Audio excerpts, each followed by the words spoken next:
ছোটবেলায় আপনি নিশ্চয়ই জোয়ার ভাটা নিয়ে পড়েছেন, কিন্তু যদি এই ভিডিওটি দেখানোর মাধ্যমে আপনাকে পড়ানো হতো তাহলে আপনি জোয়ার ভাটা সম্পর্কে এখনো কনফিউজ থাকতেন না। আপনি যদি কনফিউজ থাকেন জোয়ার ভাটা কি, তাহলে এই ভিডিওটি আপনার জন্য।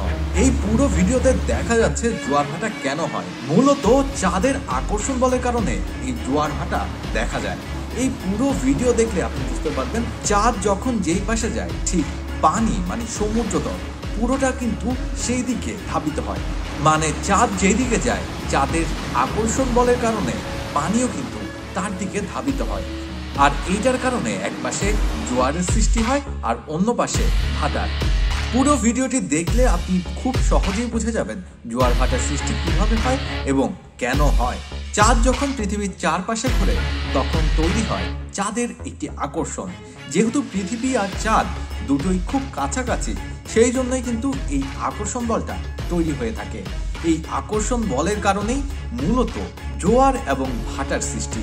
এই ভিডিওটি আপনাকে স্কুলে কিংবা কলেজে দেখানো হলে আপনি কখনোই বলতেন না জোয়ার কিংবা ভাটা কেন হয় এবং কি কারণে হয়। এত সুন্দর কিছু ভিডিও আছে যেগুলো কিনা আমাদের শিক্ষা জীবনে আমরা যদি দেখতাম তাহলে হয়তোবা অনেক অনেক উপকৃত হতো। তাই আমার অনুরোধ শিক্ষকদের কাছে যারা কিনা এখনো শিখছে তাদেরকে এই ধরনের ভিডিও দিয়ে আপনি যদি শেখাতে পারেন তাহলে সে কখনোই ভুলবে না যে জোয়ার এবং ভাটা কেন হয়।